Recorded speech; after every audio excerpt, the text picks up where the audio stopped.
Hello guys आज की हमारी वीडियो में हम डिस्कस करेंगे कि जो रिट है वो हाई कोर्ट या सुप्रीम कोर्ट किस किस के अगेंस्ट इशू कर सकता है, अर्थात अगेंस्ट हुम ए writ can be issued by the high court और by the supreme court.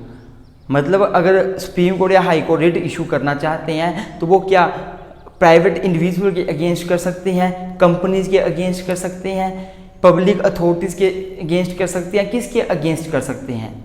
Guys हमने रिट के ऊपर बहुत ही सारी वीडियोस बना रखी हैं, आपको पता होगा। हमने रिट को डिटेल में डिस्कस किया, टाइप्स ऑफ रिट को डिस्कस किया, हैबस कॉर्पस, मंडामस, सर्सरी, प्रोविजन, जितनी भी रिट्स हैं सभी को डिटेल में डिस्कस किया। आप सभी ने वो वीडियो देखी होगी, अगर नहीं देखी है तो हमारे एडमिनिस्ट्रेटिव लॉ की प्ले लिस्ट में जाइए और आप सारी वीडियो देख सकते हैं और आपको सारा क्लियर हो जाएगा। और अगर आप कॉन्स्टिट्यूशनल लॉ पढ़ रहे हैं और उसके अंदर रिट का चैप्टर आता है, आपने समझना रिट को, तब भी आप देख सकते हैं। ये वीडियो आप उनके लिए भी है, ये वीडियो कॉन्स्टिट्यूशनल लॉ के बच्चों के लिए भी है। इवन अगर आप पॉलिटिकल साइंस के स्टूडेंट हैं, रिट पढ़ना चाहते हैं, आपको रिट का चैप्टर है, ये वीडियोस देखिए, आपके लिए बड़ी हेल्पफुल होगी। तो आज की हमारी वीडियो में हम डिस्कस करेंगे कि रिट किसके अगेंस्ट इशू हो सकती है, किसके अगेंस्ट इशू हो सकती है।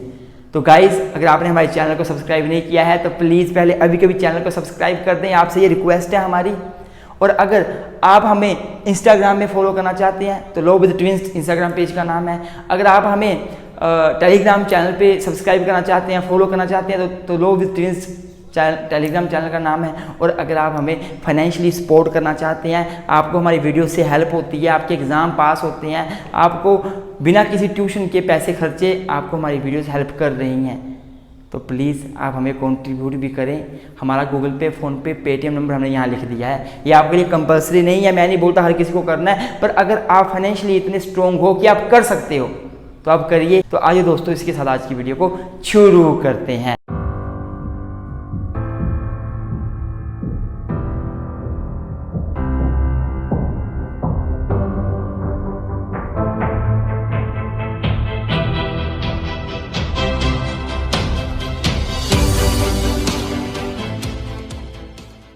हाँ जी गाइस, तो सबसे पहले मैं अपना जो टॉपिक है वो इंट्रोडक्शन से शुरू करूँगा। जो भी लिखूँगा आप इसमें लिख सकते हैं। तो अगर मैं बात करूँ against whom writ can be issued, then it is a great question of controversy. ये बहुत सारे बंदों के मन में क्वेश्चन आता है कि किसके अगेंस्ट कोर्ट जो रिट इशू कर सकता है। तो ये समझने से पहले एक बात समझ लो, जो रिट है ये एक पब्लिक लॉ रेमेडी है। क्या है ये? पब्लिक लॉ रेमेडी है, लॉ रेमेडी है। अब आप बोलोगे सर पब्लिक लॉ रेमेडी का मतलब क्या हुआ? तो पब्लिक लॉ रेमेडी का मतलब हुआ कि जो रिट है वो पब्लिक लॉ जो है उसके अंडर दी गई है, अर्थात जो रिट का प्रोविज़न है, जो रिट के बारे में बोला गया है वो इंडियन कॉन्स्टिट्यूशन में बोला गया है। केवल इंडियन कॉन्स्टिट्यूशन के दो आर्टिकल हैं, आर्टिकल 32 और 226, जो रिट की बात करते हैं। इनके सिवा पूरा कोई भी लॉ नहीं है जो रिट की बात करता है। तो जो दो ये आर्टिकल हैं ये कहाँ दिए हैं? इंडियन कॉन्स्टिट्यूशन में दिए गए हैं। और इंडियन कॉन्स्टिट्यूशन एक पब्लिक लॉ है। वो क्या है? ये एक पब्लिक लॉ है इंडियन कॉन्स्टिट्यूशन। तो ये पब्लिक लॉ है, इसलिए इसको पब्लिक लॉ रेमेडी कहा जाता है रिट को, क्योंकि पब्लिक लॉ के अंदर रेमेडी दी गई है, इसलिए इसको पब्लिक लॉ रेमेडी कहा जाता है। तो अगर जनरल रूल देखा जाए, जनरली देखा जाए, जो रिट है वो केवल और केवल पब्लिक अथॉरिटीज़ के अगेंस्ट इशू हो सकती है, क्योंकि ये पब्लिक लॉ रेमेडी है तो ये पब्लिक अथॉरिटीज़ के अगेंस्ट इशू हो सकती है। पब्लिक अथॉरिटीज़ के अगेंस्ट या फिर स्टैट्यूटरी बॉडीज़ के अगेंस्ट। स्टैट्यूटरी बॉडी मतलब ऐसी अथॉरिटीज़, स्टैट्यूटरी अथॉरिटी का मतलब क्या है कि ऐसी अथॉरिटीज़ जो किसी स्टैच्यू के अंडर इस्टेब्लिश की हैं, स्टेट ने, गवर्नमेंट ने लॉ बनाकर किसी स्टैच्यू के अंदर इस्टेब्लिश की हैं, तो ये उनके अगेंस्ट इशू हो सकते हैं। जनरल रूल यही है कि रिट जो है वो पब्लिक अथॉरिटी के अगेंस्ट, स्टैट्यूटरी अथॉरिटीज़ के अगेंस्ट, जो भी पब्लिक ड्यूटीज़ परफॉर्म कर रही हैं अथॉरिटीज़ उनके अगेंस्ट इशू हो सकती है। पर क्वेश्चन यहाँ बनता है कि क्या प्राइवेट इंडिविजुअल के अगेंस्ट भी रिट इशू हो सकती है? तो अगर प्राइवेट इंडिविजुअल की बात करें तो जनरल रूल तो यही है कि इन्हीं के अगेंस्ट रिट इशू होगी। लेकिन फिर भी जो प्राइवेट इंडिविजुअल हैं, या फिर प्राइवेट कंपनीज हैं, इंस्टीट्यूशंस हैं, जो प्राइवेट इंस्टीट्यूशंस हैं, कंपनीज हैं, कॉरपोरेशंस हैं, तो क्या उनके अगेंस्ट रिट इशू हो सकती है? ये बड़ा बड़ी एक डिबेट का क्वेश्चन है। तो अगर इनकी बात की जाए तो बहुत सारे केसेस में इनके अगेंस्ट भी रिट इशू हो सकती है, लेकिन इनके अगेंस्ट जो प्राइवेट कंपनीज हैं, इंडिविजुअल है, कॉरपोरेशन है, इनके अगेंस्ट बहुत ही एक्सेप्शनल केसेस में रिट इशू होती है, हर केस में रिट इशू नहीं होती। तो वो क्या क्या एक्सेप्शनल केसेस हैं वो आपको लग जाएगा पता, वीडियो में आगे बने हैं। और दूसरी बात जो है, अब हम पॉइंट बाई पॉइंट डिस्कस करेंगे कि रिट इशू किस किस के अगेंस्ट हो सकती है। हाँ जी गाइस, तो गाइस अगर मेनली बात करें रिट की कि किसके किसके अगेंस्ट इशू हो सकती है, तो पहली जो इशू हो सकती है वो हो सकती है स्टेट के अंडर, स्टेट के अगेंस्ट। स्टेट का मतलब क्या है मैं आपको अभी बताऊंगा। दूसरी बात जो रिट इशू हो सकती है वो हो सकती है प्राइवेट इंडिविजुअल के अगेंस्ट, प्राइवेट इंडिविजुअल के अगेंस्ट। देखो गाइस, जो अगर मैं बात करूं स्टेट की, तो स्टेट की डेफिनेशन बहुत वाइड है। जो आर्टिकल 12 है किसका, इंडियन कॉन्स्टिट्यूशन का, वो स्टेट को डिफाइन करता है। वो स्टेट बोलता है, स्टेट का मतलब क्या हुआ मैं यहाँ लिख देता हूँ, फिर थोड़ा जल्दी हो जाएगा।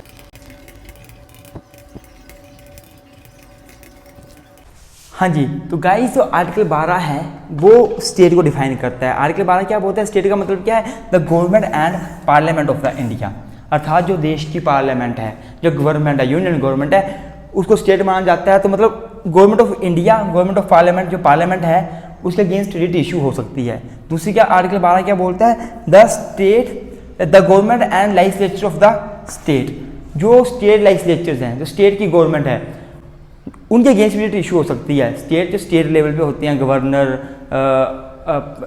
CM जो होते हैं स्टेट के लेवल, स्टेट जो लेजिस्लेटिव MLAs वगैरह होते हैं, उनके अगेंस्ट भी रिट इशू हो सकती है। यहाँ पे MLAs, यहाँ पे MPs, यहाँ पे गवर्नर, यहाँ पे प्रेसिडेंट। तो मतलब जो स्टेट और सेंटर के लेवल पे हैं, जो मिनिस्टर्स, जो भी पार्लियामेंट है, स्टेट लेजिस्लेचर, उनके अगेंस्ट रिट इशू हो सकती है। जो आल लोकल अथॉरिटीज़ हैं, जो local authorities with in territory of India establish हुई हैं, इंडिया की टेरिटरी के अंडर स्टैब्लिश कर रखी हैं, या फिर जो गवर्नमेंट के कंट्रोल में है लोकल अथॉरिटीज़, उनकी अगेंस्ट रिट इशू हो सकती है। अब आप बोलोगे सर लोकल अथॉरिटीज़ क्या है, बाद में मैं आपको अच्छे से डिस्कस करता हूँ उनका मतलब क्या है। और अगर बात की जाए अदर अथॉरिटीज़ की, तो अदर अथॉरिटीज़ जो कि इंडिया की टेरिटरी में इस्टेब्लिश्ड हैं और गवर्नमेंट के द्वारा रेगुलेट होती हैं, तो उनके अगेंस्ट भी रिट इशू हो सकती है। ये तो हो गया। इसके बाद जो स्टेट है, स्टेट के मेनली 3 ऑर्गन होते हैं, स्टेट के मेनली 3 ऑर्गन होते हैं। एक ऑर्गन क्या है स्टेट का, स्टेट के मेनली 3 ऑर्गन है। पहला क्या है, लेजिस्लेचर जो लॉ बनाता है, एग्जीक्यूटिव जो लोग एग्जीक्यूट करता है, जुडिशरी जो लोग इंटरप्रेट करता है। तो इन तीनों ऑर्गन के अगेंस्ट रिट इशू हो सकती है। जो लॉ बना रहे हैं या लॉ को इंटरप्रेट कर रहे हैं, लॉ को एग्जीक्यूट कर रहे हैं, उनके अगेंस्ट भी रिट इशू हो सकती है। ये आपको समझा ही क्या होगा, इवन ये यही हो गया, पार्लियामेंट हो गया, जो पार्लियामेंट है, जो गवर्नमेंट है, जो गवर्नमेंट है वो लेजिस्लेटिव एग्जीक्यूटिव का पार्ट आ जाएगा, जो पार्लियामेंट है वो लेजिस्लेचर का पार्ट आ जाएगा, जो स्टेट लेजिस्लेचर है वो लेजिस्लेचर का पार्ट आ जाएगा। तो ये वही है, मतलब इन तीनों के अगेंस्ट रिट इशू हो सकती है। मोटा मोटे शब्दों में बताऊँ आपको मैं, तो जो government and parliament of India आपको समझ आया होगा कि जो हमारे सेंटर के लेवल में government of the union government है, जो पार्लियामेंट लॉ बनाती है, उनके अगेंस्ट रिट इशू हो सकती है। आपको ये भी समझ आ गया होगा। लेकिन आपको कहाँ कन्फ्यूजन हो रही होगी कि सर आल लोकल अथॉरिटीज़ का मतलब क्या होता है और अदर अथॉरिटीज़ का मतलब क्या होता है, लोकल और अदर अथॉरिटीज़ का मतलब क्या होता है। तो हम अब इनको अच्छे से डिस्कस करेंगे। इसके साथ साथ हम ये भी डिस्कस करेंगे कि प्राइवेट इंडिविजुअल के अगेंस्ट रिट कब इशू होती है। जो प्राइवेट इंडिविजुअल है, जनरल रूल तो यही है कि उसके अगेंस्ट रिट इशू नहीं होती, पर कई रिट्स ऐसी हैं, कई हमारे पास 5 रिट हैं टोटल, आर्टिकल 32 और 226 में दी 5 रिट हैं, उनमें से कई रिट्स ऐसी हैं जो प्राइवेट इंडिविजुअल के अगेंस्ट भी इशू हो जाती हैं। क्या है मैं वो आपको बाद में बताऊंगा जब प्राइवेट इंडिविजुअल पर पॉइंट करूंगा। अब मैं लोकल और अदर अथॉरिटीज़ को डिटेल में पढ़ाऊंगा आपको, क्योंकि ये ऊपर वाले तो आपको पता ही है क्या होती हैं, central government, state government. Centre की जो पार्लियामेंट है और स्टेट की जो स्टेट लेजिस्लेचर है उनकी बात कर रहा है, और आल लोकल अथॉरिटीज़ और अदर अथॉरिटीज़ में क्या आता है वो मैं आपको भी डिटेल में बताऊँगा। हाँ जी गाइस, तो गाइस पहले हम अब लोकल अथॉरिटीज़ को समझेंगे कि लोकल अथॉरिटीज़ का मतलब क्या हुआ, जो कि आर्टिकल 12 के अंदर बता रखा है। तो गाइस देखो, लोकल अथॉरिटी मतलब जो लोकल लेवल में इस्टेब्लिश हो, जो लोकल ही इस्टेब्लिश कर रखी है, लोकल लेवल से डील करती है, लोकल थिंग से डील करती है। तो लोकल अथॉरिटी का मतलब क्या हुआ, क्या इंक्लूड होगा इसमें, क्या क्या चीज़ें आएंगी, म्यूनिसिपल कमेटीज़ लोकल अथॉरिटीज़ रहेगी, municipal corporation, village panchayat, authorities establish under the statue. कौन स्टैचू, जो लोकल अथॉरिटीज की बात की जाए, जैसे यही होगी बात कि municipal committee, municipal corporation, panchayat, district board, ये जो है ये लोकल अथॉरिटीज़ में आएंगे, क्योंकि ये लोकल एरिया के लिए इस्टेब्लिश हुए हैं, लोकल एरिया में काम करने को इस्टेब्लिश हुए हैं। ये कोई इंटरनेशनल लेवल पे इस्टेब्लिश नहीं हुए हैं या नेशनल लेवल पे इस्टेब्लिश नहीं हुई अथॉरिटीज़, ये लोकल लेवल पे इस्टेब्लिश हुई हैं।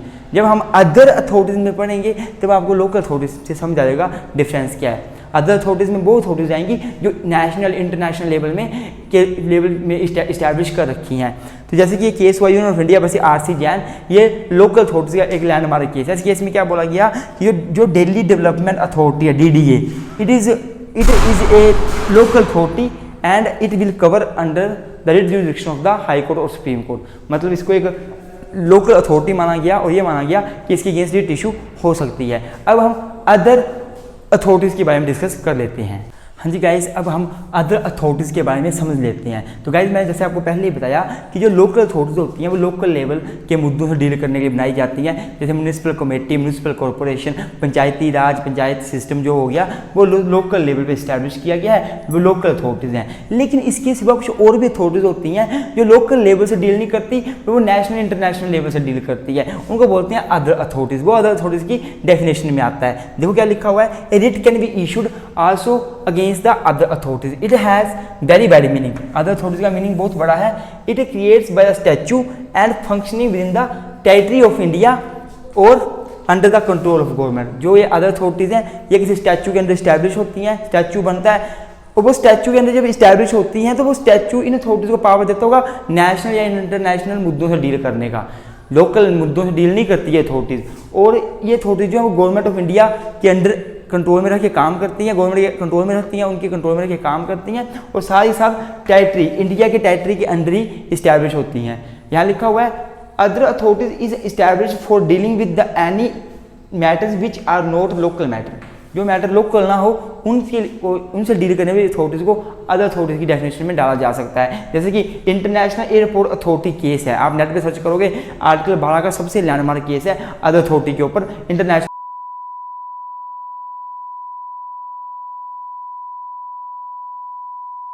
लग जाएगा पता, अगर नेट पे सर्च करोगे तो पूरा केस का नाम लग जाएगा पता।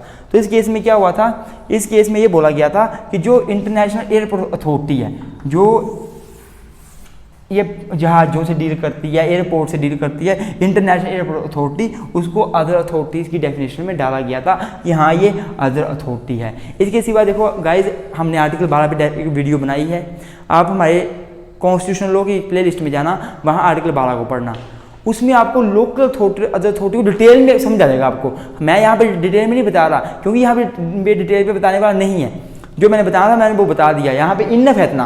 पर अगर आप चाहते हो कि आर्टिकल 12 को समझना है, अदर अथॉरिटी लोकल अथॉरिटी को एक एक केस लॉ के जरिए समझना है, स्टेप बाय स्टेप समझना है, डिटेल में समझना है, तो आपके लिए वीडियो बन रखी है। आर्टिकल 12 देखिए, हमारी वीडियो प्लेलिस्ट में लेक्चर है, तो आप कॉन्स्टिट्यूशन लॉ की प्लेलिस्ट में जाएं, वहाँ पढ़ लें, तो आपको सारा समझ आ जाएगा ईजिली। पर यहाँ भी आपको लग गया होगा पता कि other authority local authority parliament और लेजिस्लेचर ऑफ स्टेट इनके अगेंस्ट जो है वो रिट इशू हो सकती है, जो तो हमने अब तक पढ़ा। इसके साथ साथ जो 3 ऑर्गन है गवर्नमेंट के, लेजिस्लेचर, जुडिशरी, एग्जीक्यूटिव, उनके अगेंस्ट भी रिट इशू हो सकती है। अब हम पढ़ेंगे प्राइवेट इंडिविजुअल के बारे में कि इसके अगेंस्ट रिट कब इशू की जा सकती है। हाँ जी गाइस, तो गाइस अब हम बात करेंगे कि जो एनी अदर पर्सन है या फिर जो प्राइवेट इंडिविजुअल है, क्या उनके अगेंस्ट भी रिट इशू हो सकती है।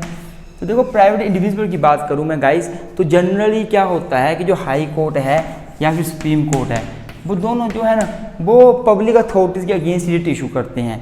फिर चाहे वो अथॉरिटी जुडिशियल फंक्शन करती हो, क्वासी जुडिशियल फंक्शन करती हो, एडमिनिस्ट्रेटिव अथॉरिटी हो, चाहे वो लेजिस्लेटिव अथॉरिटी हो, उनके अगेंस्ट रिट इशू हो जाती है। पर प्राइवेट इंडिविजुअल के अगेंस्ट इशू नहीं की जाती, जनरल रूल यही है। लेकिन फिर भी बहुत सारे एक्सेप्शनल केसेस में जो रिट प्राइवेट इंडिविजुअल के अगेंस्ट भी इशू हो जाती है, तो वो केसेस बहुत ही कम है। अगर मैं रिट की बात करूं, आपको पता है 5 रिट्स हैं। जो हैबस कॉर्पस की रिट है, जो हैबस कॉर्पस की रिट है, आपको पता है कि रिट टोटल 5 है। तो उनमें से जो हैबस कॉर्पस है, ये रिट तो प्राइवेट इंडिविजुअल के अगेंस्ट इशू की जा सकती है कभी भी।